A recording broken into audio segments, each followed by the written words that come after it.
Hey, good morning. My name is Drew. I'm one of the pastors here. We are delighted to have you. We've actually been in this message series called Beautiful, Disappointing, Hopeful. And we've been talking about how these three words describe the Christian story, but also in many ways describe the human experience that we go through. And in previous weeks, we've been talking about how Christianity hopefully is a viable way of seeing the world and moving about in the world. And we've really been asking these two questions. Is Christianity true? And secondly, is Christianity compelling? Because really, only if it's true and compelling is it something that's worth following, especially for each one of us who have so many different options of worldviews to believe in and things to put our hope in. And hopefully through this series, we've been exploring how Christianity makes a case for what is true as well as what's compelling. Now, we've been talking about when it comes to these words, beautiful, disappointing, and hopeful, there's different practices then that can be a response to the way that God created the world to be beautiful, that we can be a people that's filled with gratitude. And that's what marks us. And that when it comes to the disappointments in life, that we're also people who grieve. So it's not only we're people who are just happy, happy, joy, joy, but instead we're people who navigate between both beauty and disappointment with gratitude and grief. And today we're going to be talking about this word grace. And what does it mean to be hopeful and to be a gracious person in the world that we inhabit? Now, like I mentioned, we live in a world of both the tension of beauty and disappointment. For the past few weeks, we've had different couples who have gotten engaged in our church, as well as babies that have been born over the past couple of weeks. And yet, at the same time, there's the ongoing conflict that happens in Israel, in Gaza. There was a hospital visit that I made this past week. So in the midst of life that's both full of beauty and disappointment, what it means to be a human being is you are also someone, and I'm someone who's experiencing how in the world do we make sense of the world that we inhabit, especially when it comes to beauty and disappointment. Now, the Christian vision for how do we live is basically hopefulness and grace, that we are a people that are both hopeful. And what does it mean to be hopeful? It means that we move about in a manner of grace. Now, where does this come from?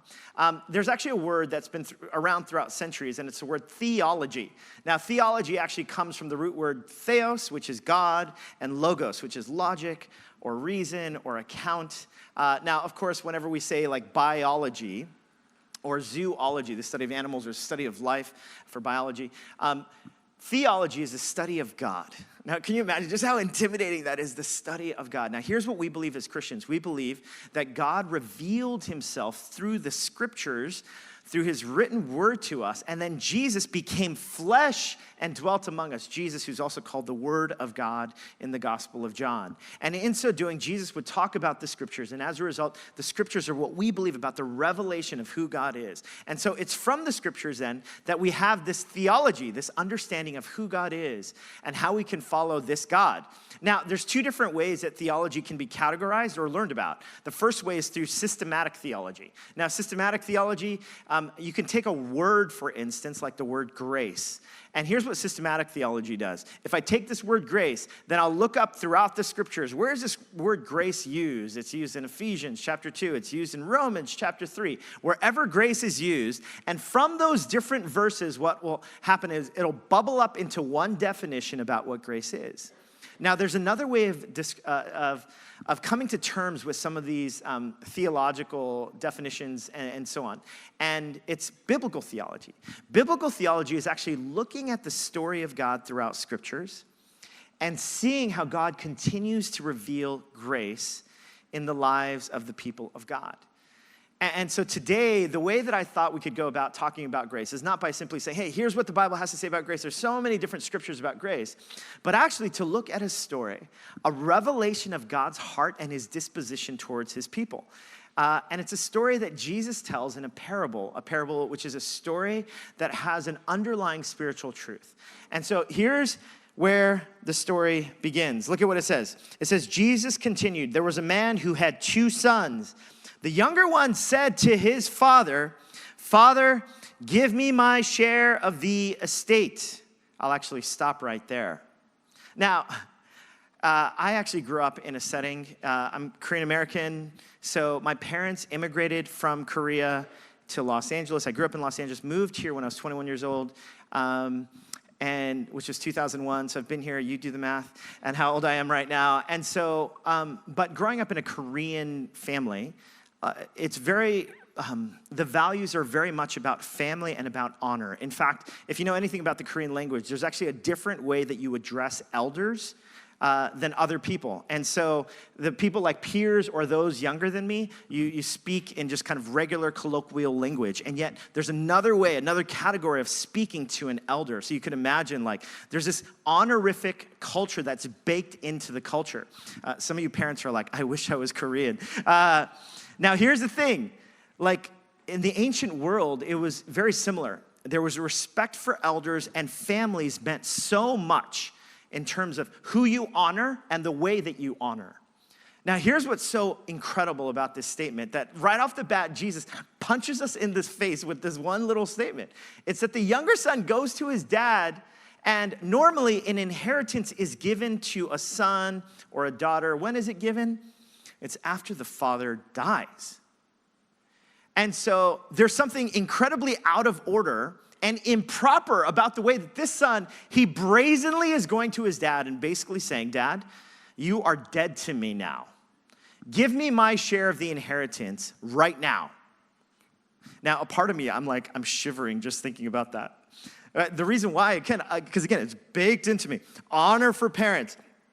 Honor for those ahead of you. No one would dare say that. So as I was just reading this, I was thinking, what would it look like if I were to say this to my father? And I realized my dad he would scoff at me. I mean, if I were to say, Dad, you are dead to me, give me my share of the inheritance, he would say, you weren't gonna get an inheritance in the first place, buddy. Like I was gonna give it to your 3 brothers. Look at how ridiculous you are. Or my father would have just been like, what are you talking about? He would have yelled at me, maybe even smacked me. Actually, he probably would have. I've talked about how my father can be a violent man sometimes, right? Like there's all sorts of things, responses as I think about this, just how brazen this moment is. Or growing up in a shame-based culture, this is probably what my father would have done. If I would have said, Dad, give me my share of the inheritance, my dad would basically be like, you ungrateful, after all I've done for you, I came to this country with nothing. And what have you done with your life? How dare you speak to me that way, right? Thrown in a little bit of that shame stuff. Some of you are like, Drew, you know that very closely. Wow, that hit home, right? Like that shame-driven kind of manner.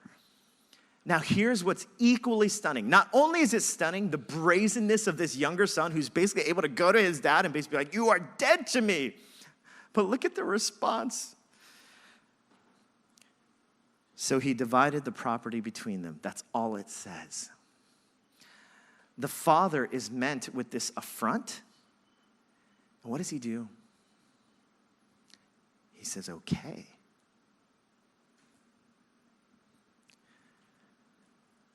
I'm letting you go. Now that's a stunning revelation of God's heart. Stunning. Some of us, when difficult things happen or when we're angry at God, we wonder, God, you put me through this. You're the one that's orchestrating this. And yet here we see this image of God, this portrayal of God the Father, who actually honors each one of us and honors you and me and will not force anything, will not shame you into anything, will not headlock you into anything, but instead, he lets his son go. Now, this is stunning, not only for that culture, but it's stunning for the world today. Now, look at what happens in the story. It says, Jesus continued, not long after that, the younger son got together all that he had, and you know where this story is going, don't you? Set off for a distant country and there squandered his wealth in wild living. After he had spent everything, now a few weeks ago when we were talking about suffering and pain, we talked about dirty pain, which is the pain that we experience because of the poor choices that we make. Every single one of us has dirty pain because every single one of us, we make mistakes. We're sinful people at times. We make decisions that we regret and we pay for that. This is dirty pain. But look at what it says. And then there was a severe famine in that whole country. That's clean pain. Clean pain is the mysterious suffering that comes to all of us as human beings. So this man is hit with a double whammy of both dirty pain and clean pain. And look at what it says. he began to be in need. So he went and hired himself out to a citizen of that country who sent him to his fields to feed pigs. He longed to fill his stomach with the pods that the pigs were eating, but no one gave him anything. He is absolutely desperate. He comes to a place where he knows that he is in need. And look at how the story continues. When he came to his senses, I love that description. He comes to his senses, he said, how many of my father's hired servants have food to spare? And here I am, starving to death. I will set out and go back to my father and say to him, Father, I've sinned against heaven and against you. I am no longer worthy to be called your son. Make me like one of your hired servants. He realizes his brazen rebellion against his father. He's like, I can't even ask to be welcomed back into the family. Make me like one of the hired servants. So he got up and went to his father. You could almost hear his growling belly in the midst of the pain that he's in. When he came, look at what it says. While he was still a long way off, his father saw him and was filled with compassion for him. He ran to his son, threw his arms around him, and kissed him. Now, this is an unbelievable portrayal. Well, first, it says while the son was far off. So as a result, the father somehow had been waiting for the son. So yes, the father had let go of the son, but the father was waiting to welcome him home. Now, one of the clues that different scholars have talked about in this passage is just how incredible and undignified the father's response is. You see, back in those days, for any man of repute, what they would do is they would have their robe on. And of course, if they have a robe on, they would never, in an undignified way, run. Because running would require hiking up one's robe and running and trotting across. I don't know if you've ever had this experience where you're wearing like a suit or something, but you're late and you're gonna miss the train or something. And have you ever had this experience where you're running a little bit and feel a little bit self-conscious because I'm wearing like this suit, I'm supposed to be fancy, and then I realize I'm really late. Then I'm in a full-out sprint. This is a poor illustration, but it's just think the father felt a fraction of that, okay? Like that feeling of being undignified. And what scholars have pointed out is that it is so uncouth for this father to be running this way. And yet the text actually describes a father who is willing to be undignified and run after his son. And look at what it says. The son said to the father, Father, I've sinned against heaven and against you. I'm no longer worthy to be called your son. But the father said to his servants, in the midst of his son apologizing, he said, quick, bring the best robe and put it on him. Put a ring on his finger and sandals on his feet. A robe and a ring were signs of being welcomed back into the family. He's a son again. Bring the fattened calf and kill it. Let's have a feast and celebrate, for this son of mine was dead and is alive again. He was lost and is found. So they began to celebrate. I mean, do you see the picture? The picture of a son who's been so broken by life, so desperate, finally decides to come home. He wants to apologize just to be a hired servant again, and yet his father actually overwhelms him with his gracious love.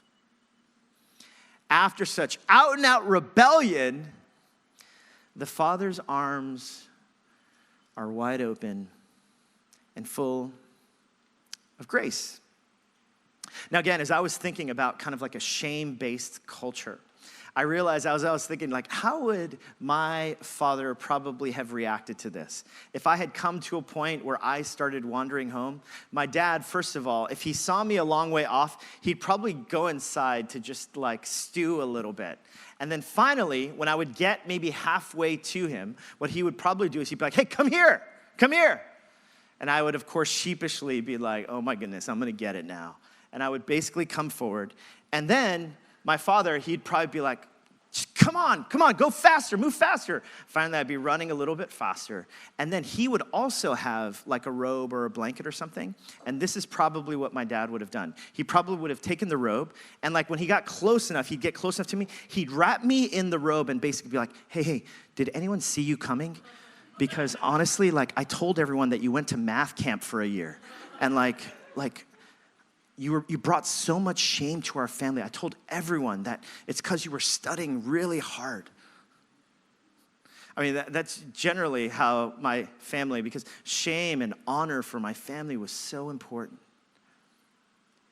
And what's so crazy and so brazen, equally brazen about the Father, is how lavish his love is. Rembrandt, the Dutch painter, one of his final paintings was this painting called The Return of the Prodigal Son in the 17th century. And in this painting, Henry Nouwen, who's actually a Dutch theologian and Catholic priest, Henry Nouwen, when he first saw this painting that was in the Hermitage Museum in St. Petersburg, he was so taken by it that he would spend hours just staring at this painting and reflecting on his own life and journey. And he takes the time to actually reflect on the painting, especially the way the younger son is depicted, tattered in clothing. His head is shaven somehow. Perhaps there was lice or something that caused him to have to cut his hair off. His clothes is tattered. He's on his knees. He's been absolutely broken by life, full of soot and grime from feeding pigs. And he reflects on his own journey, the ways in which he feels unpresentable to God, like he doesn't measure up. And he reflects on the Father, though, the Father whose hands are on this son, who is probably so undeserving of any kind of love and grace. And yet there are the Father's hands. One of the things that Nouwen notices is the right hand is actually drawn a little bit lighter. And in such a way, it's drawn to depict hands of tenderness and softness and compassion. And the left hand of the Father is drawn a little bit darker, and the left hand of the Father is drawn in such a manner to signify the firmness, the holding of a son who has come back home. This, my friends, is a picture of what the Christian good news has always been about. It's this word, grace. That no matter where you've been, no matter what mistakes you've made, no matter your past, no matter how dark and deep your life might feel, how lost you might perceive yourself to be, no matter how much shame you might carry into the room today, you can always come home. And there will be a Father waiting for you, ready to put his arms of tenderness and his arms of holding and of strength around you to welcome you home. This is the message of grace. The Apostle Paul writes to the church in Ephesus, "For by grace you have been saved through faith." It's not by yourselves. It's not what you have done. See, so many different religious systems around the world, but even irreligious systems, it's all merit-based, and we know this in a city like this. It's based on how well you perform, how much money you make, what school you came from, what industry you work in, how great you are, how many people you follow you on social media. There are all sorts of measurements that exist in the world of how you can be accepted and loved and good enough before God and others, and yet here is the most inclusive, radically, exclusively inclusive message of God, is that it's not based on what you have done or what I have done, it's based on this word called grace. Grace are the hands of a Father who welcomes the wayward son home. See, but that's not the end of the story. Check this out. Look at what it says. It says, "Meanwhile, the older son," oh yeah, that's right. There's two sons, aren't there? The older son was in the field. When he came near the house, he heard music and dancing. So he called out to one of the servants and asked him what was going on. Your brother has come, he replied, and your father has killed the fattened calf because he has him back safe and sound. And look at how the older brother responds. The older brother became angry and refused to go in. So his father went out and pleaded with him, but he answered his father, look, all these years I've been slaving for you and never disobeyed your orders. Oh, man. Yet you never gave me even a young goat so I could celebrate with my friends. But when this son of yours, any parents use that before? Don't raise your hand, don't raise your hand. Who has squandered your property with prostitutes comes home, you kill the fattened calf for him. Scholars have noted that this story can more rightly be described as the prodigal sons. See, it's not just a son who went wayward and was brazenly rebellious against the father. There's also a son who's outside of the house, who's also lost.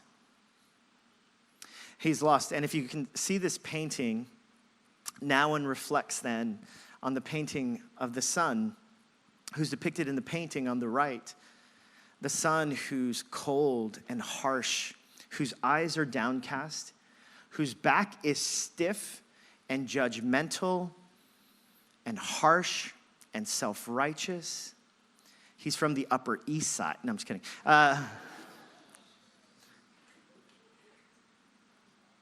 This is another lost son. And here's what Jesus reveals. See, there's different kinds of lostness. There's a lostness of someone who, of course, the world would even condemn the way that they are so brazenly rebellious. But there's another kind of lostness. It's the lostness of pride, of haughtiness, of thinking that I'm better than other people, of thinking that I am more self-righteous than others. And what's so fascinating is this son has not left home. The son has done everything right. And yet the son is just as lost. He's lost because he thinks he's better than everyone else. He is self-righteous. He is judgmental.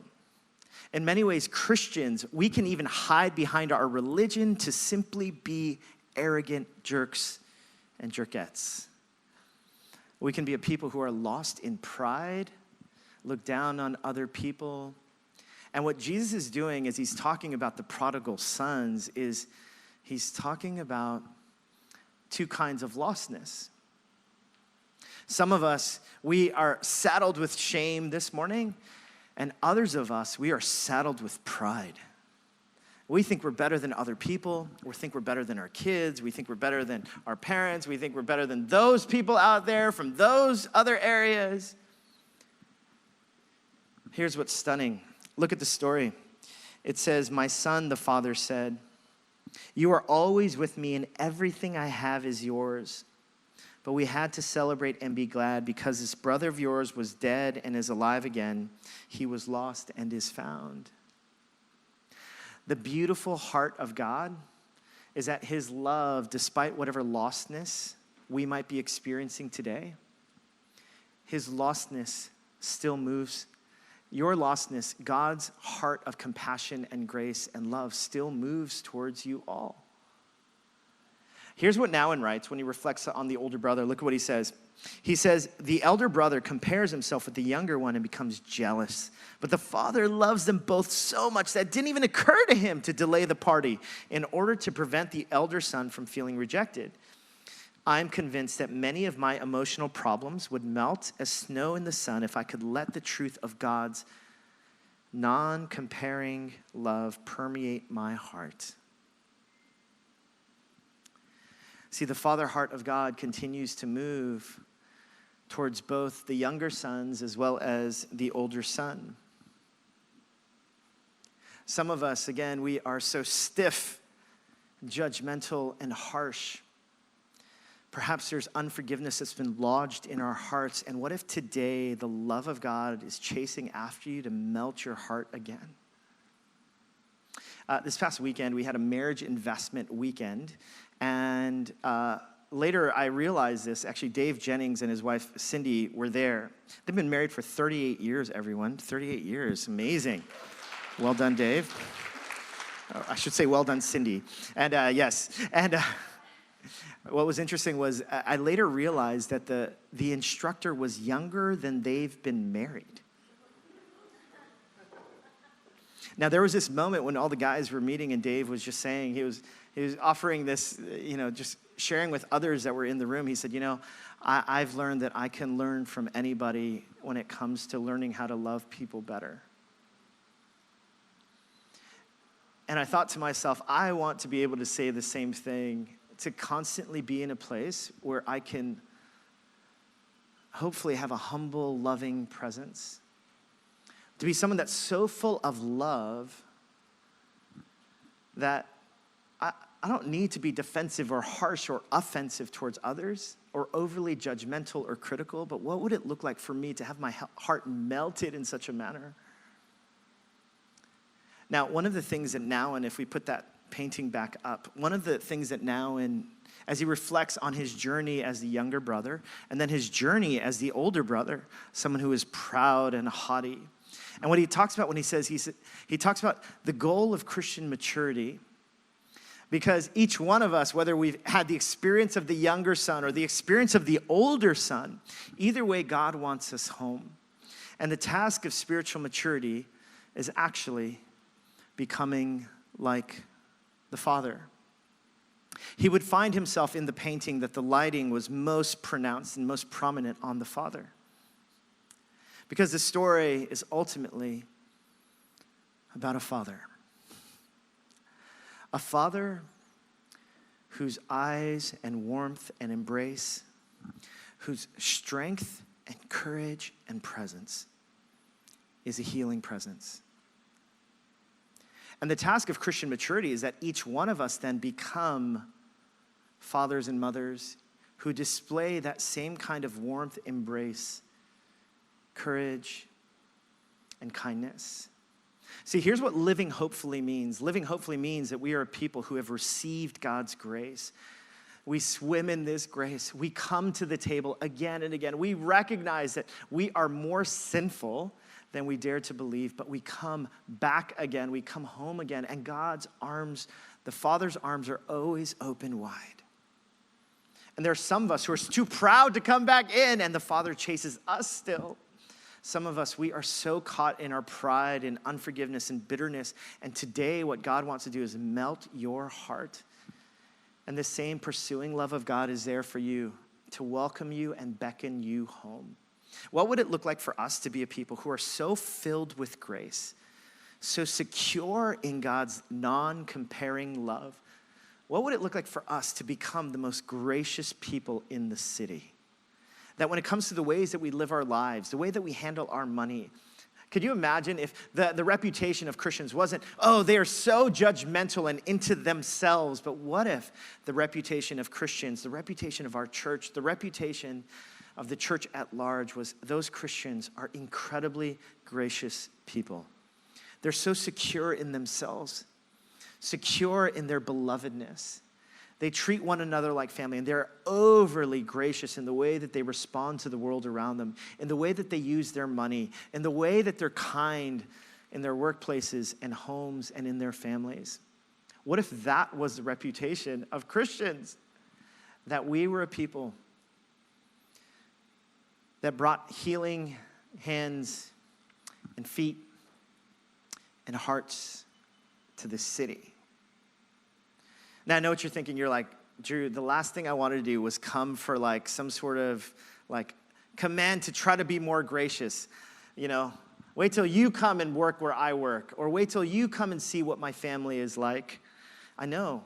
Now, here's the thing about the Christian story. Again, so many religious systems are about, hey, pick yourself up. Do this on your own strength. Be better. Be kinder. Be more gracious. See, but the Christian message, like I mentioned, was always all about grace. And here's what grace means. It's all about God and not about us, and if it's all about God, then here's where the disposition of our hearts come in. See, the disposition of our hearts need to be rooted not in ourselves and what we can do and be more gracious, but instead it's always rooted in first being captivated by a God of incredible grace. Check out what the author of Hebrews writes when he writes to the early church. Look at what he writes. He says, therefore, Jesus had to be made like his brothers in every respect, so that he might become a merciful and faithful high priest in the service of God to make propitiation for the sins of the people. Now, what does that mean? See, the author of Hebrews is talking about how Jesus would actually be a brother to the people. A brother that, unlike the older brother who stands aloof and condemning, looks downcast upon the son as well as the father, wondering, why in the world, Dad, are you doing this? See, Jesus is the older brother who actually would go searching for the younger brother and do it in such a manner that Jesus would come into the world and die on a cross, demonstrating the extent of just how committed and pursuing and loving God is for you and for me, despite whatever kind of lostness we may have experienced.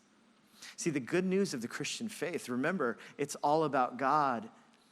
It's that we might be captured in the story of the prodigal sons, that however wayward or lost we might be, there's a God in heaven whose love for you has always been true, and his devotion for you and his pursuit of you has never been more real. Because this Jesus would come and pursue you as the true older brother to live and die on your behalf, to set you free, and to bring you back home. And the question is, will you come home again? Will you receive this grace? Will you allow the grace of God to melt your heart to come home again? There's this acronym called GRACE that I once learned, and it's this: God's riches at Christ's expense. Here's what grace means. It means that because of what Jesus has done, we get to celebrate, be welcomed home, as wayward as we've been, as proud and bitter as we are, when we make the decision to come home again. Because of what Jesus has done, we get to party. We get to be welcomed home. We get to be told that we are loved. We get to be held both tenderly and courageously and strongly. Will you come home again?